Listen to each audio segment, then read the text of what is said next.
All right, and we're live. So this is day 2 of the Cars and Cryptos. I don't even know what live stream. I'm gonna try to do this every day.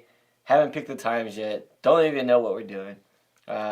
It's more or less just me and my friends. We're just talking about the day, the trades we did, the trades, just crypto and the market and everything.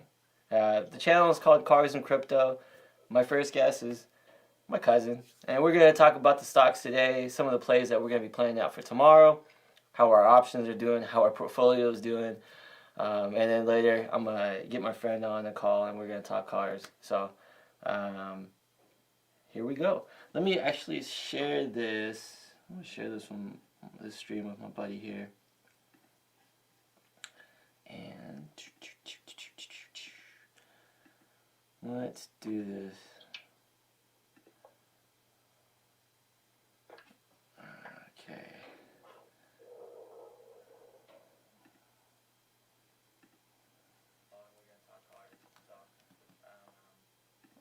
Okay. Alright, I'm gonna send this over 10. Alright, Nam. So, what's the play for today, brother? What did you do today? Did you do any plays today, or were you just sitting back?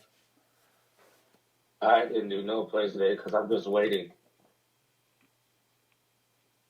We still don't know what direction this play. So, a lot of people are talking about March. That's when the rate hike happens. Nobody knows if it's going to be 25 basis points or if it's going to be 50 basis points. That is going to make a huge difference. A lot of people are scared. Yeah. You know what's crazy is most of the institutions are sitting out right now. Basically, institutions are still playing, but most of the money that's moving back and forth right now seems to be retail. If institutions are playing, they're kind of playing or institutions of Wales. They're playing. I mean, nobody is sticking around the market. Nobody wants to wait and see. Everybody's selling at any news. So, as soon as you see a great big green candle, and as soon as the market starts trending upwards, they pull out and they cash out. So it's really weird. And it's not really weird because it's when they're waiting the time to sell. Because they can't sell on red days, they can sell on green days. Yeah. So that's kind of the strategy that I'm going with right now. Looks like the market closed pretty nicely, say for like Robinhood, but like earnings reports coming out of Apple were they were very positive. Who else had an earnings report come out later at the end of the day there? I know Apple did. Oh, I think Visa.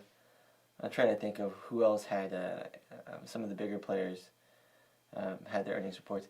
Apple did not have a good day today until after the earnings report came out. And what's weird is the market has been reacting negatively to news, with the exception of Apple. I haven't even looked at how Visa's done. But what was crazy is, so Tesla came out with their report. Visa. Visa. Visa MasterCard had it today too.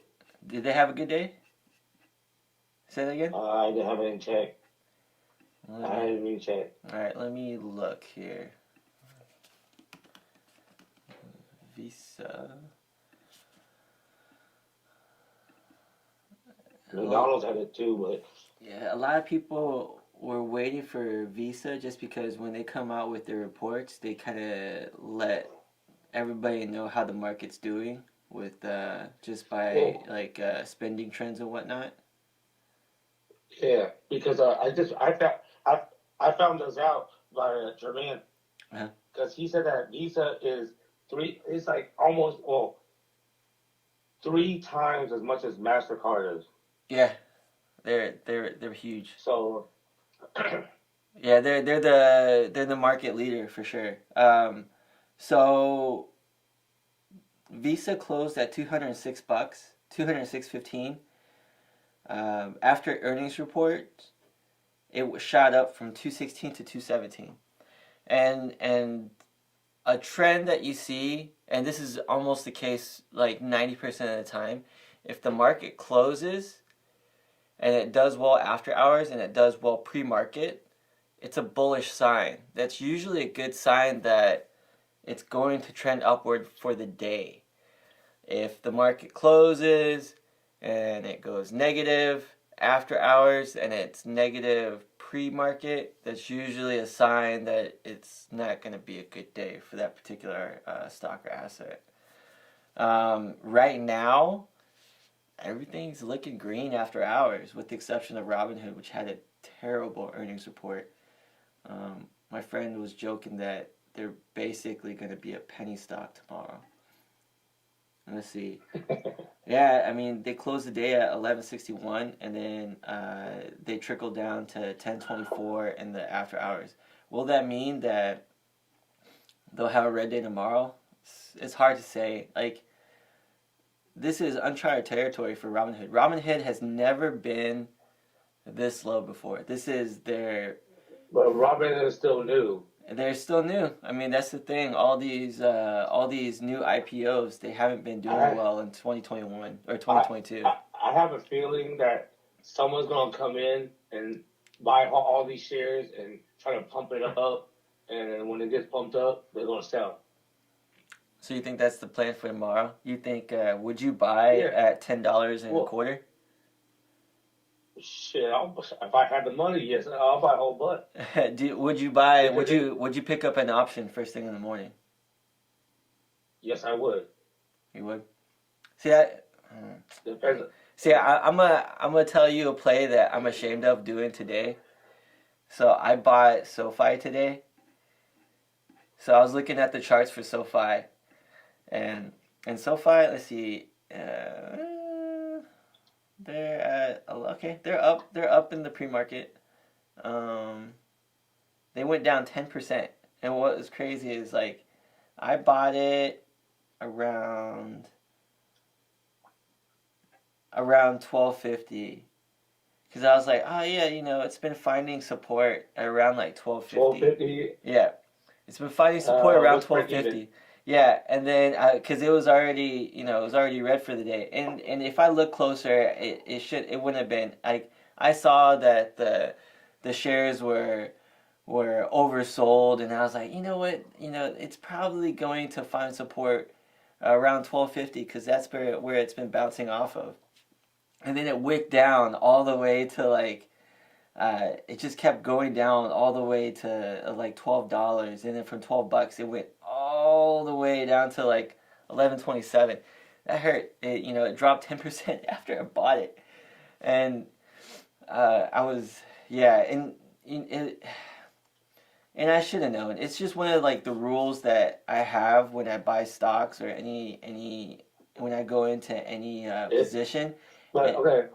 So here's the thing. So I always look at the VWAP, and for me, I noticed that everybody when I purchased, it was at the very bottom of the VWAP. That means everybody was losing money for the day. And usually, when you're below the midline of the VWAP, that's usually when that's should be where you kind of buy, but also it can go well below that. And what I should have done was waited for it to go above the 9 EMA, but I gambled. For me, I was like, if anything, it'll be a long-term hold. I just like SoFi a lot, and yeah, no, that's why I said hold up. No kidding, man. When's it expire?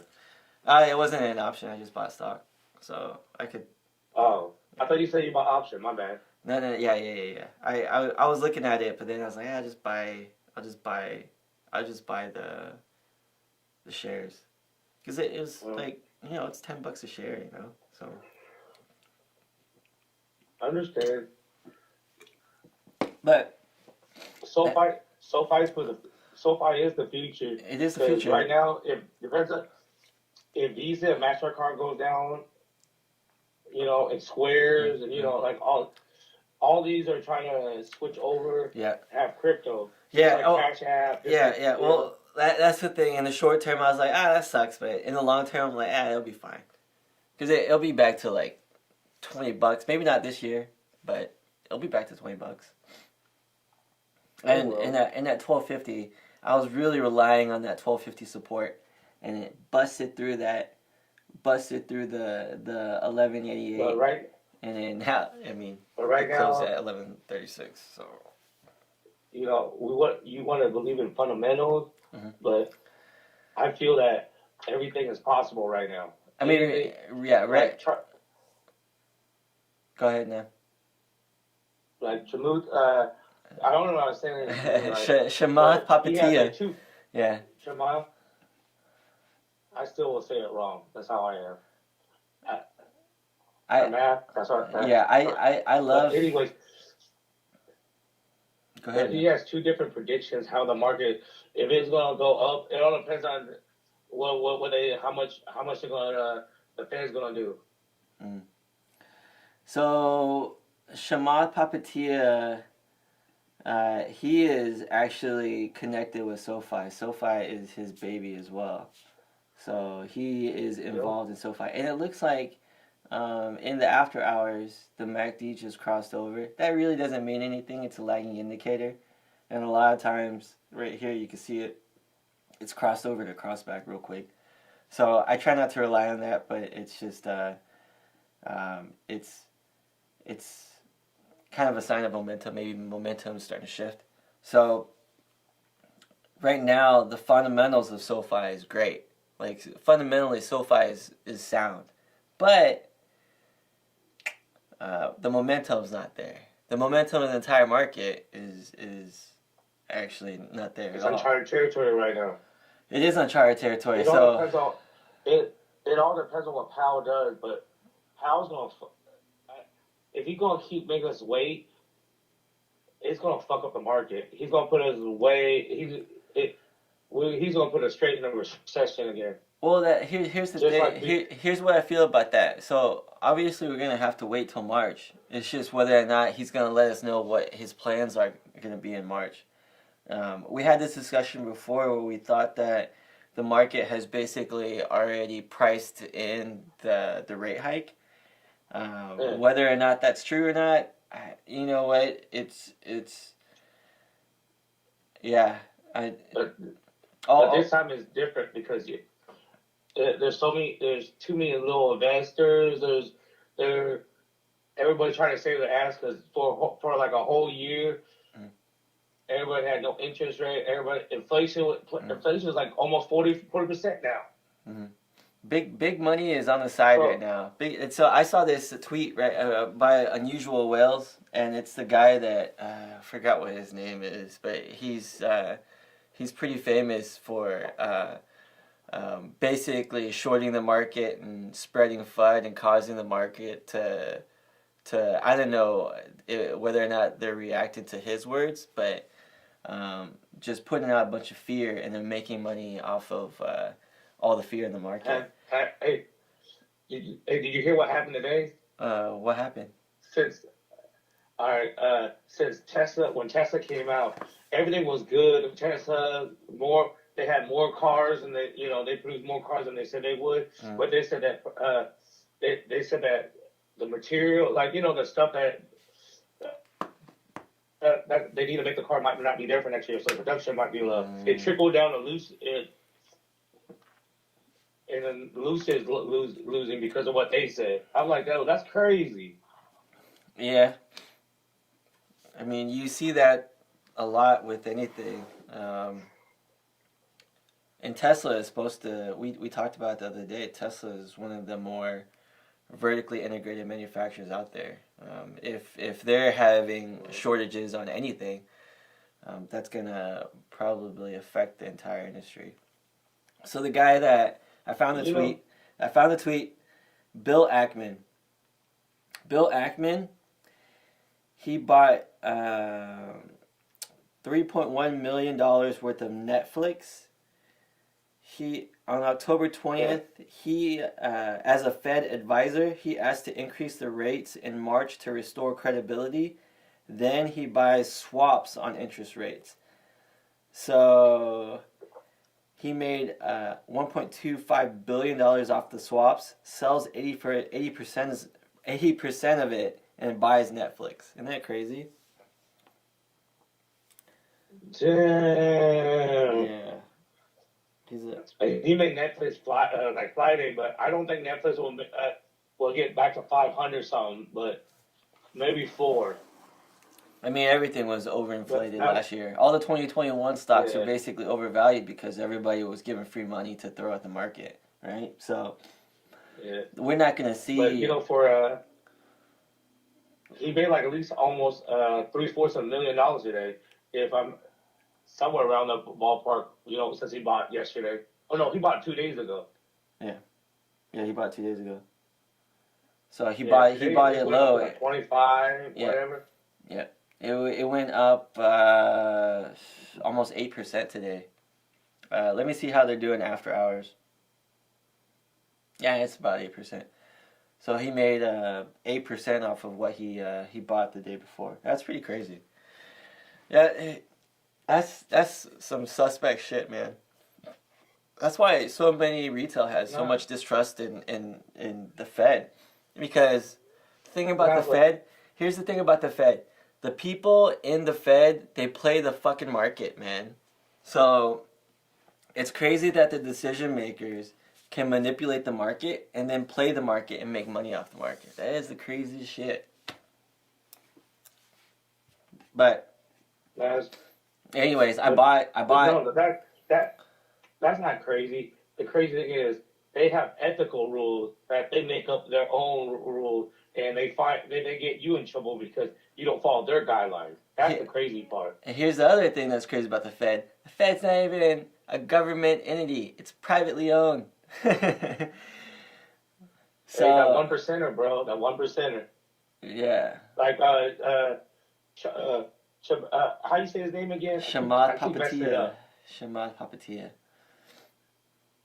Shamad. Well, he said like he said that he's always talking about how he grew up poor. He came from like the upper class, and he moved to Canada. He came poor. He moved to Canada, moved to the United States. But he said like 150 people rule the world. Yeah. Yeah, I believe it. Which is true. Yeah.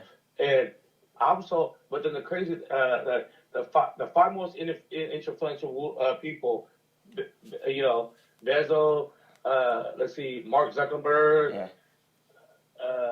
Let's see, what's his name? Elon Musk. The guy that, Google. One more person. Yeah, Sergey Brin. No. But they lost like 20 million in the last week or so. Yeah, I mean, Elon Musk sold his Tesla shares right at the top. Same with Jeff Bezos. But those guys, they'll never share. It's not uncommon for CEOs to unload their shares at the end of the year, because that's basically how a lot of CEOs are paid.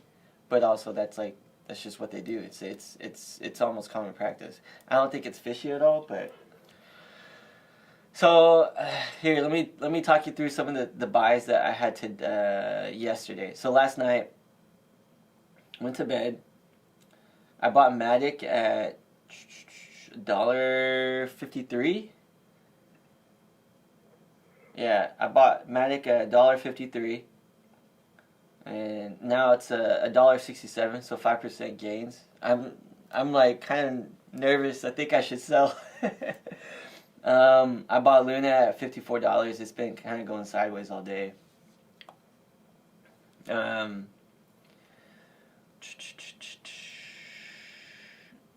I bought Avalanche at 64. Algo was like 89 cents today. Yeah, I didn't buy Algo, but I bought Algo before at 93, and I became a little bit of a bag holder. I'm hanging on to that. A lot of these, my strategies definitely changed. I'm kind of, I'm not expecting that V-shaped recovery, and I know we're kind of going in this, oscillation channel. We're just gonna keep on bouncing off supports and resistance. So I think my strategy moving forward is if it pops up 5 to 10%, you know, and if I see the momentum and it's still going, and then let's say it rides above the 9 EMA, and it breaks off, and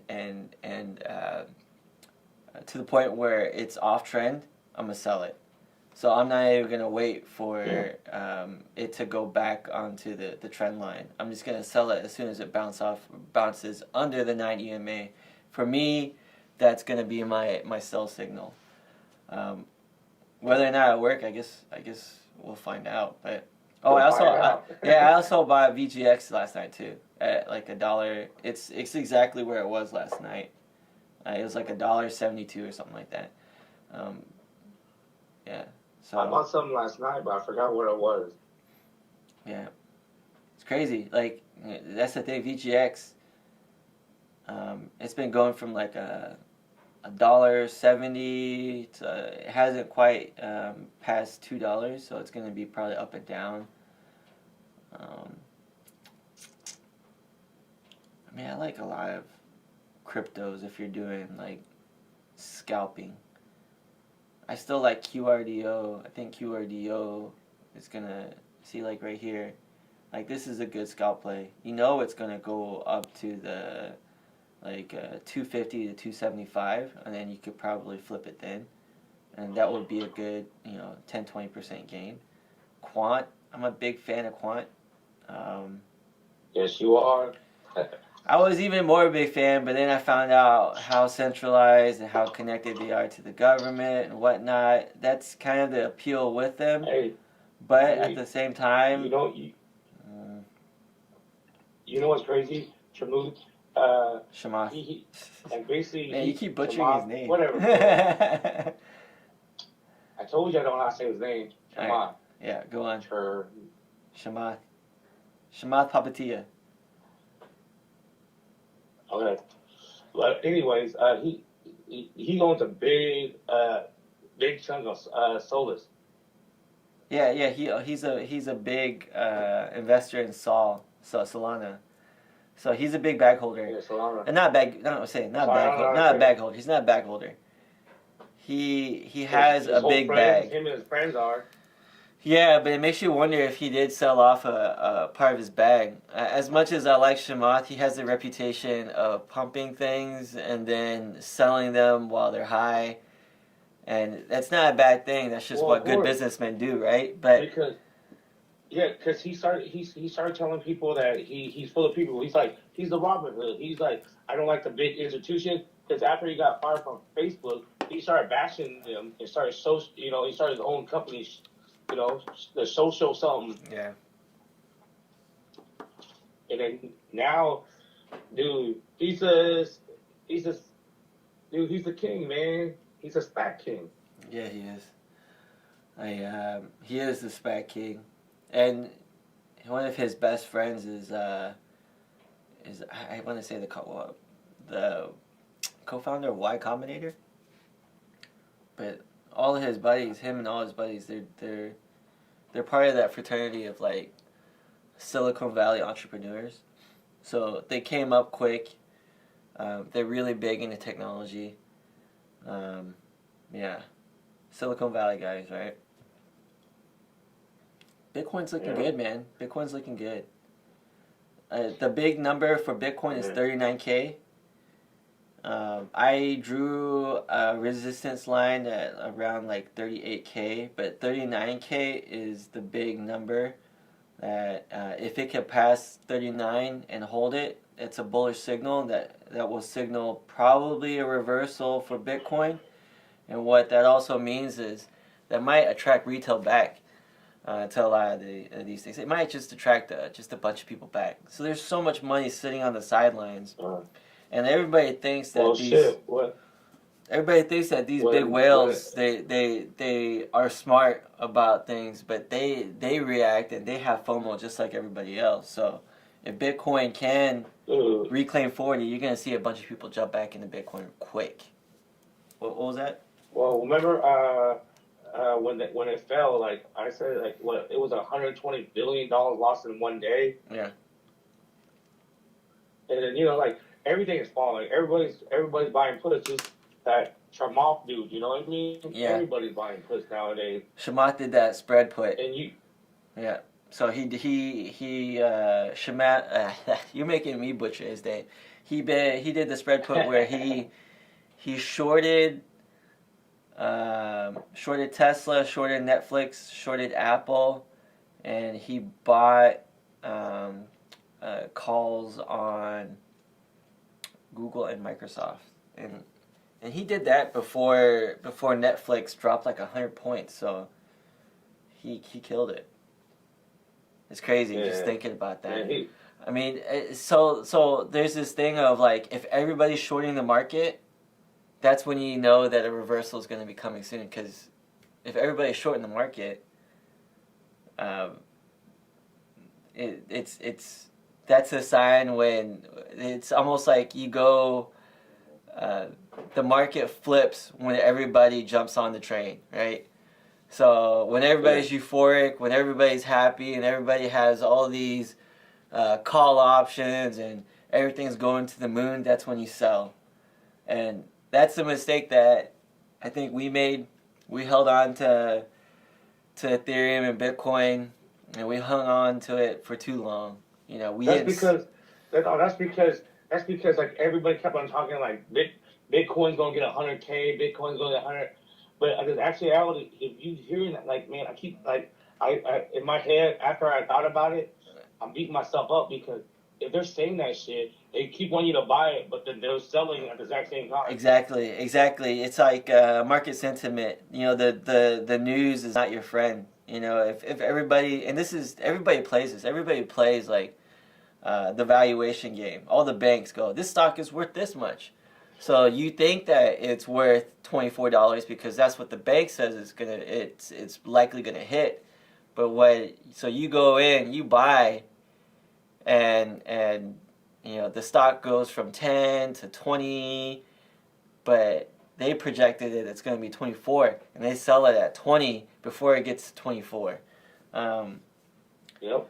So and that Bitcoin, when Bitcoin lost like 50K, that's probably, it's weird timing bottoms. That's why so many people just say DCA.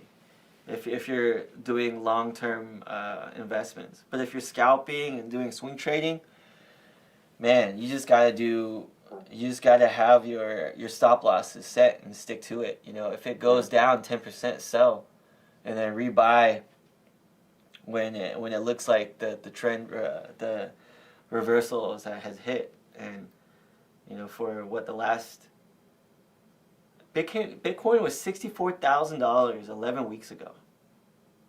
Isn't that crazy? Yep. Not really. That's crazy. It was 64 grand 11 weeks ago.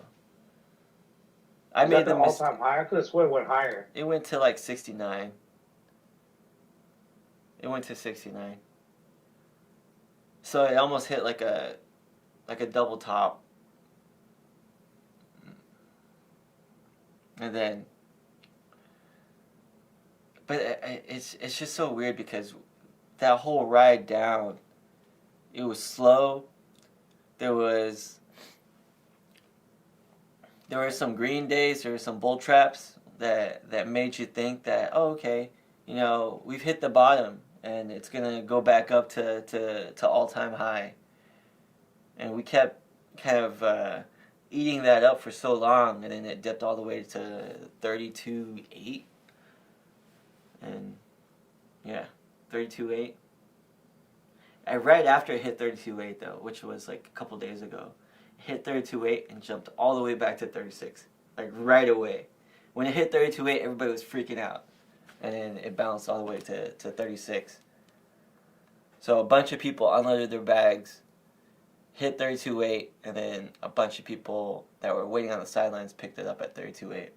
And that's usually what happens. So a lot of people make the mistake of when something is dipping quickly and going down, and it feels like there's no end, they sell, and a lot of times when they sell at the bottom, and then it bounces back real quick, and then they're FOMOing back in at a higher price, and they've lost, 10% of what they could have gained back. It's crazy. Bitcoin's at 37.4 right now.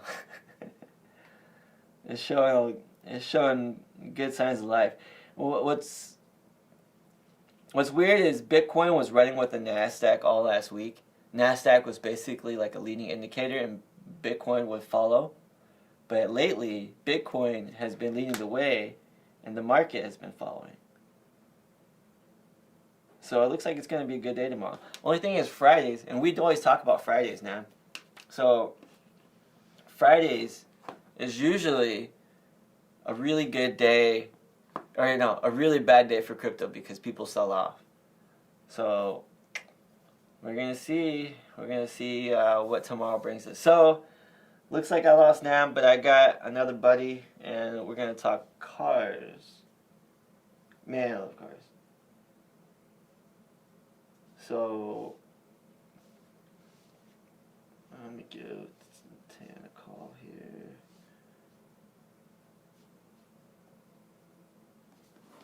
All right, pick up Tan. The wireless customer you are calling is... Son of a bitch.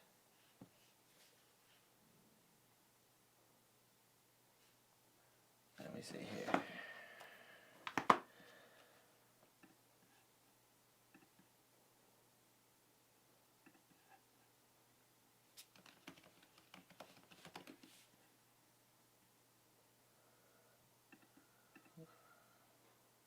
Alright, let me call my buddy here.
That's scary. We're on a bridge.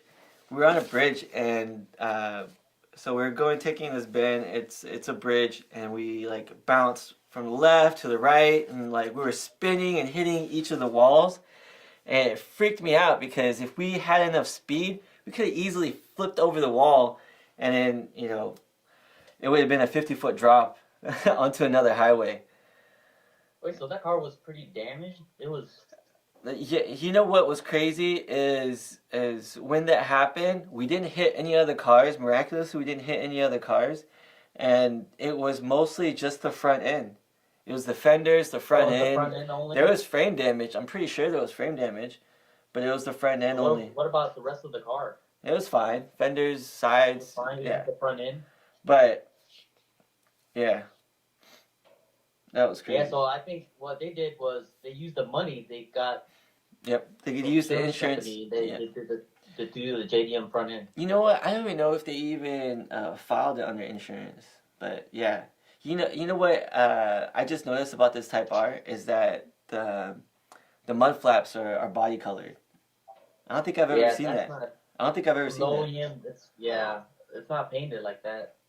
Is that OEM? I think but still, it looks OEM to me. Yeah, it looks nice. Painted. I think that's the first time I've ever seen that. I don't think I've ever seen body colored. If it was me, I wouldn't paint it. I think it looks better black. I think it looks better black too, but I like it better black. Because you notice it too much with the yellow. It makes the car look like it rides higher. But man, this car is so clean. One owner, 7,000 miles. That's crazy. This guy is the original owner too. This is a museum piece, dude. It always makes you wonder. Yeah, it is. It makes you wonder what the new owner is gonna do with it. If he's just gonna put it in his garage and like drive it every now and then, or if it's just gonna like. Man, that's a lot of money. Probably it's probably a car collector, I believe. Yeah. They're gonna buy this car and he's adding it to his car collection, or But that's like I said, this is a perfect car for like a museum piece. But that's the thing. Like the only people that buy these types of cars are Honda guys. Like yeah, but the Lamborghini. This car is really special. Though. Yeah, car collector, I get it, man. Like I love this car, but. You know those exotic car guys aren't gonna care for this shit. Like this is totally something that like an enthusiast guy would buy. Someone that knows what this car is. I could totally. I believe that value will increase later on too. I could totally. It's so rare. Yeah, I could totally see like some guy in California that has like a performance shop that's like made it. I could totally see that type of guy, or a guy that struck it big in crypto and was like, man, I've always wanted this car. Yeah, it's like a good car. And he's just got FU money. Yeah. That a guy that wasn't able to obtain it like a long time ago. That's how it is, man. That's how it is for a lot of these Japanese sport cars. Awesome though. They're very fun to drive. Like the new cars, they're so different now. They're big and I don't know. This is just like it's like a driver's car, you know. You know what? And they're so lightweight. Even now, I remember even like the 4-door Integra that I had, and yeah, you know that 4-door Integra. It was only like 2,800 pounds, and and at that time you were like, oh man, that's heavy. Let me look up the weight. Yeah.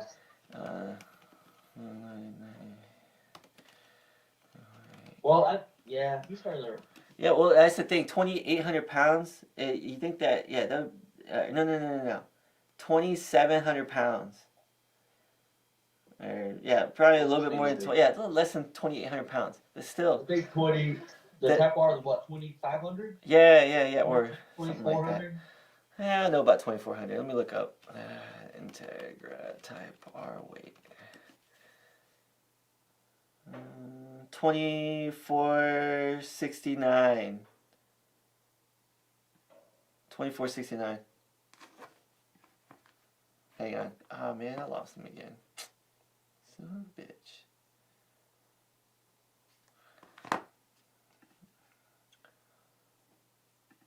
I'm gonna call him back.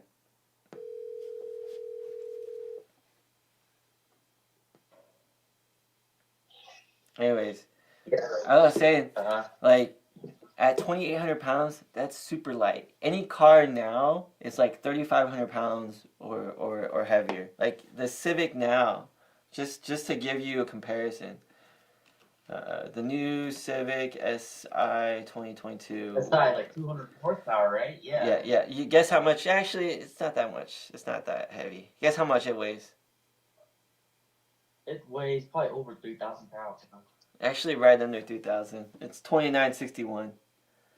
Yeah. So 2,960, and then the Integra. It has more torque, but the horsepower is like the same. Kind of the same. Yeah. Everybody says it's a really nice car. You know how much those are going for right now? Like, I bet. It's turbo, yeah. You know how much? Nice. You know how much those are going for right now? The SI? The new one. I think The new one. retail is 28,000? Yeah. Probably over 30 now. MSRP starts at 27,300, but as you know, like the SI comes fully loaded, basically. Fully loaded? Yeah. Mm-hmm. So, Civic SI, it's the new one. Dealers are asking for 40 plus, and in California, What? In California, people are paying $50,000 for a Civic SI in California right now, bro. What? Yeah, brand new one. It's crazy. God. The market is freaking nuts right now. Wow. Yeah. I mean, I went to the dealership the other day. I didn't see any cars for sale, dude. Like the Honda dealership, I didn't see any Civics. well, you know, It like, had like it's oh man, it's crazy how in demand Civics are. You know, like a used a 2-year-old Civic EX. It's going for like 26 grand with like 26,000 miles. They're going for more than what they sold for. It's crazy. So wow. I have a cousin. My cousin Tom, in Florida. He had a. I'm trying to think. He had a Honda Odyssey, 2 years old. It's not even the Elite. It's just like an EXL, and he traded it in for 38 grand, which is 2 grand more than what he paid. And it's dented. It's like messed up all the way around. There's not like a body panel on it that's clean at all. So he traded it in for 38 grand. 38 grand? Yeah. Honda Odyssey. Yeah. EX. Not even an EXL. Not even a Touring Elite or whatever. Yeah, 38 grand. And he got that. He traded in with that dealership and he waited and he bought through that dealership a brand new Sienna for like 42. So he basically got a better van, brand new, for 4,000 more. It's insane, man. This market, it makes no sense. Yeah, but you know what's so appealing about this Integra Type R? What? Dude, Tell me. Bone stock, man. Everything's original. Nah, you're not gonna find that. You're not gonna find that anywhere. It's so like appealing to buyers, you know, like people that in the market that buy these kind of cars. This is like that shit will come in, you know, like. Yeah, because every Integra has been stolen or modified. Yeah, you know, or stolen. Yeah, exactly. These cars back then, yeah, a lot of them get stolen. Yep. To see someone out there to have that's this car, like in this condition is pretty insane. So with the whole electric car revolution, like manual sport cars are going to be so highly sought after. Like right here, so this 1,200 mile 2005 Ferrari F430 6-speed at no reserve. Ferrari 6-speed Ferraris are going for stupid money. The 430? Really? Yeah, this is the how much? Well, right now it's 181,000. There's 12 days left. I know that the F430. This is not the last gated shifter Ferrari. The last one was like a California, but this was the last mid-engine one. So like this is the manual Ferrari that everybody wants because this is the last manual. And you've probably never driven a gated shifter before, but man, the gated shifter is such a crazy experience to drive. because every time you shift gears, you hear a clink. Yeah. You know, clink, You clink, can hear, clink. oh, You can really? hear It's the very metal. mechanical. Yeah, you could there's a sensation to it. And Ferraris, the V8s, they're the best sounding cars on the road. See, that's what's sad because all the new cars now it's automatic. It's this. Yep, it's all turbocharged and yeah, it Yeah. doesn't have the sound. I love turbo You cars, shift with but the pedal. yeah. There's no gearbox or clutch pedal. Yeah. You don't feel as engaged with the car. Yeah. That's why I feel like these old cars, people are like, they want that feeling. They want that feeling back. So these cars they're going up in value. They're hard to find now.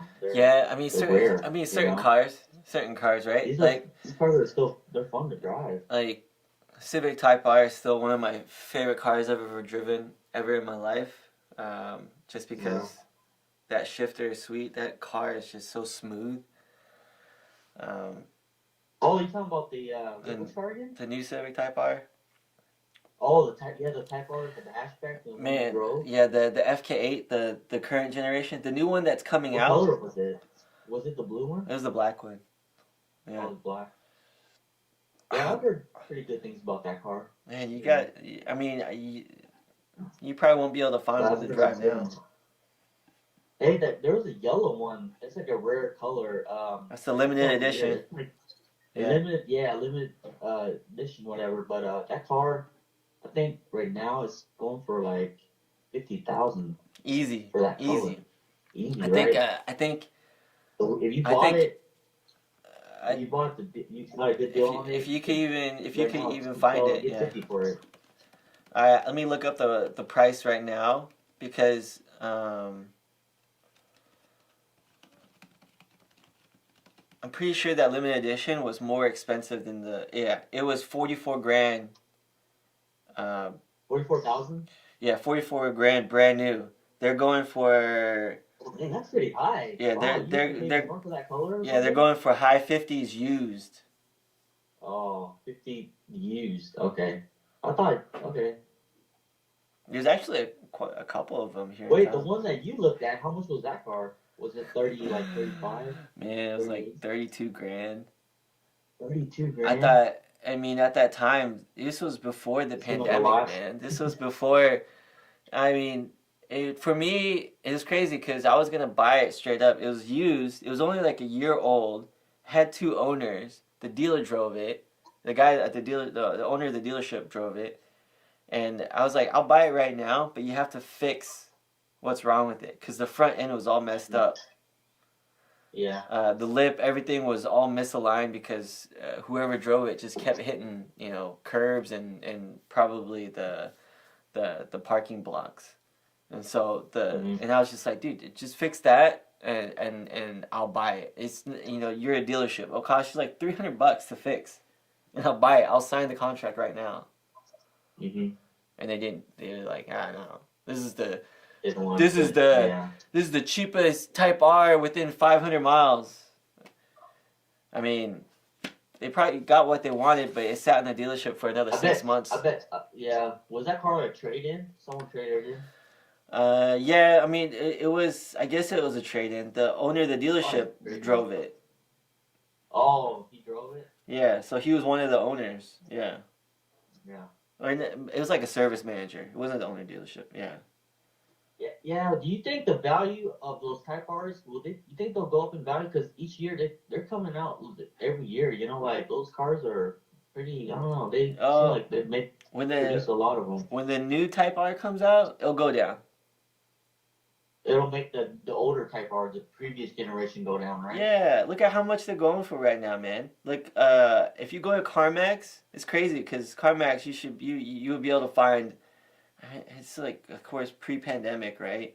You would be able to find a 2017 Civic Type R with like 20,000 miles for like 32 or 33 grand. Yeah. But now it's 40 grand. It's 40 grand for a Civic Type R with 50,000 miles on it. Yeah. Yeah, what were you saying? Let me ask you this. What do you think of the new Civic? Like, let's say they come out with the Type R. What do you think of The new Type R would be amazing. It'll be the best Civic Type R ever. I'm predicting. Look like. I know you think like I think it'll the look. current. I think it'll look good. I think it'll look really good. I think Really it'll good. still look really aggressive. It won't look as aggressive as the previous generation, the FK8, but I think it'll be a really good looking car. Everything that I've seen so far, it looks I think really. it looks good. It looks really I like handsome. it. It looks good. The new one or the old one? Yeah, the new one. The The third generation. the one that hasn't come out. Civic. The one that hasn't come out yet, or the one that just came out. Yeah. I mean, Civic SI, that generation, the new generation that came out. I mean, look at that. Look at the new Civic hatchback. That's a beautiful car, man. The hatchback, I don't. Oh, I've seen it. Yeah, it's Yeah. shorter. Yeah. It's shorter, right? Yeah, it doesn't even look like sedan. it doesn't even look like a hatchback. It looks kind of like Yeah. 4 Series Grand Coupe, like my old car. It looks pretty roomy when you lift the hatch up. It looks very roomy in the back. The one thing that I've always hated about these generation Civics is like if you ever go to like a Civic hatch, and this is what I noticed with this car, the body gaps for the hatch is like crazy wide. You could fit your whole finger in it. And you can fit your whole finger in it? Yeah, it's all like the body gaps, like it's full. Body gaps all the same all around the whole car. It's just the rear tailgate. For whatever reason, Oh, just the real tailgate. it looks like it. When you go up close, you're like, this doesn't look right. But that's how all of them are. It's weird. Yeah. It's like a Tesla problem. Yeah, it'd be nice if there was we go to dealership just test drive one. Shit, if dealerships even had any cars to test drive. Yeah. Yeah, nobody. You see other people like test driving it, do reviews on it, but it's hard to even find one to just test drive. Man, market's crazy, man. Market's stupid. Like, and this is not gonna slow down probably till the end of the year. Everybody's saying like, the end of the year. That's what everyone's predicting. End of the year. Yeah. Used car prices will go down, and dealerships will have their cars again. And everything will go back to normal. And cars are just expensive right now. The average. It is. The average price of a new car now is $35,000.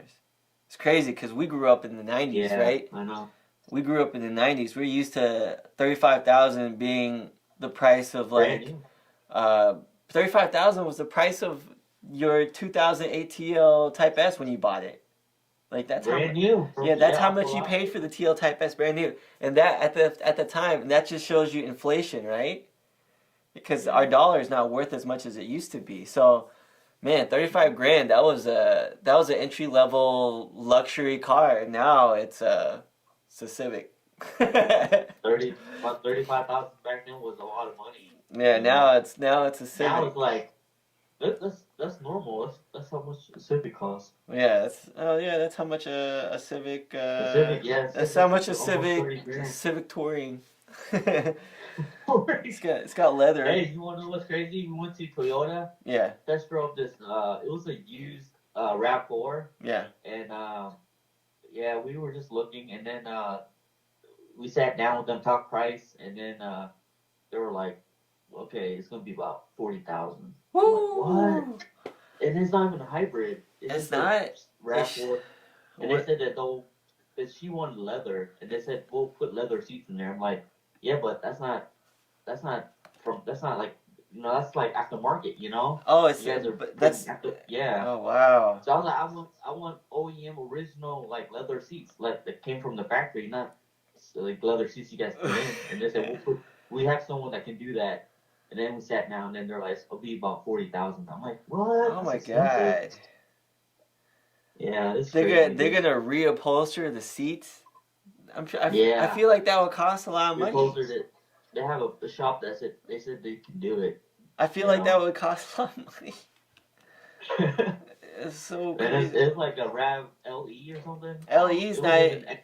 Yeah, it's not even a. XLE. Yeah, XLE or Platinum. Yeah, that's crazy, man. It was like a pretty low. Yeah, but they said they only had two, and they said if we want leather, they can make it happen. Doesn't that make you feel like if you're gonna pay $40,000 for a RAV4, why wouldn't you buy like an RDX for like 45? Yeah, exactly. We right? Went over to Acura. They have RDXs brand new, for like 40 something. What do you think? What do you think about the redesigned RDX? The one right now? Yeah, they redid the front bumper. Oh yeah. The brand new one. Yeah.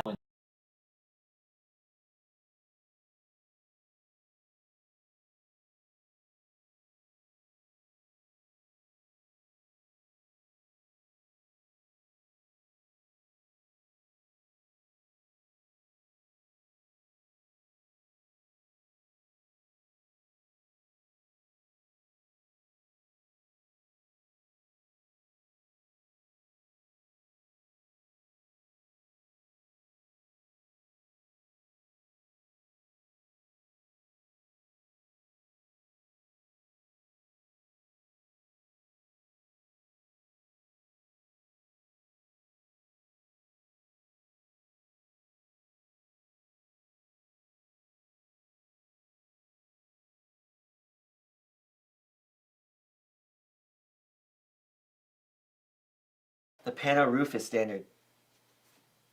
Oh, the RDX? Yeah, panel roof is standard.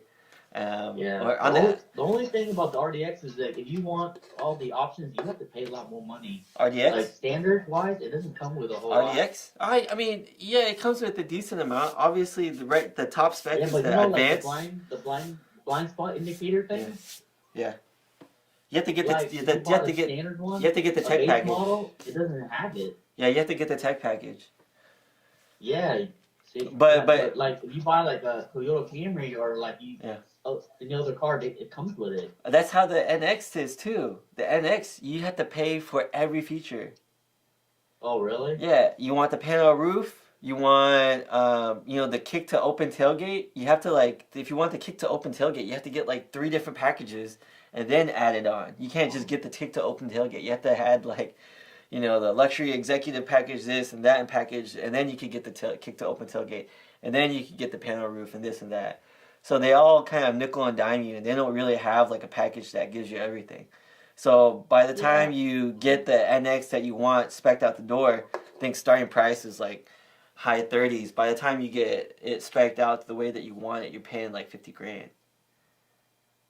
It's crazy. I mean, that's how it is for now. I mean, but yeah, I remember driving that car too because we were looking at that car for new, and I thought it was a nice driving car. It was smooth, quiet, tight. You know what you expect, a Lexus. We drove a Lexus X300T F Sport. Yeah. You talking about the NX? NX, yeah, NX 300T. Oh, yeah, it's a nice car. It's a good motor. That turbo motor is a good motor on that one. It's really peppy. You know what? I used to not like that car because it looks so small. You know, like when you go like to look at it, like it looks really small. Like, but when you drive it, it feels pretty good. It feels really nice. It feels like a raised sports car because it's so tight. You know what I'm saying? So that's small. That's why I like those small SUVs. Yeah. Like, you can totally tell the difference driving that and the RX. It makes the RX feel large. Oh, man, the RX is heavy, Yeah. Big difference, Yeah, I remember driving those two cars, and I was like, man, this makes the RX feel like a big, heavy car. And I never thought of the RX as... like a tank. Yeah, I never thought of the RX as like a big SUV, but driving the NX makes you feel like the RX is a big car. That's why So I guess, do you think the RDX and the NX is comparable to the Honda CR-V? Yeah. Have you ever driven a CR-V? Yeah, I've driven the CR-V. I've driven David's. The one like David's? Yeah. And he's got the newest generation too. He's got this is 1.5 liter turbo. Yeah, so the NX is based on the Highlander. The RDX is supposedly not based on the CR-V. It's a completely new platform. Mm-hmm. So they do share a lot of similarities. One thing that I always notice about like I don't want to call them cheaper cars because they're not really cheaper cars, but like the new CR-V, it's a nice car. It's quiet. Everything's nice about it. But I noticed that you see like the paint, you see like the color of the car inside the car. You know what I'm saying? Like they don't cover the B pillars or the door jambs, and so you can see the door jambs from the inside of the car. So if you have a white car and a black interior, you can see the white paint of the car. That's why I noticed about like, and I guess it's just me used to not seeing that because I have never owned a car where I could see that before. So first world problems. But yeah, but that's why I like driving. That's why I like New's XC90. That's why I like New's Volvo because it drives. It doesn't drive like a big car, even though it's a big car. Yeah. You know, I like how a lot of new cars, particularly like luxury SUVs, like they've tuned the hell out of it to make it seem way smaller than it actually is.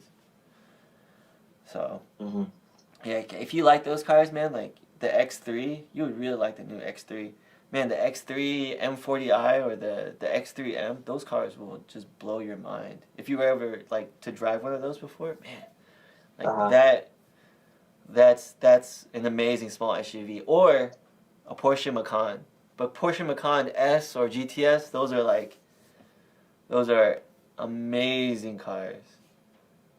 And I really wanted a Porsche Macan too. Macan S was what I've been wanting to buy, and we were going to get that car, but we needed a 3-row car. You see it everywhere, man. You see it. Everybody's got Macan S now.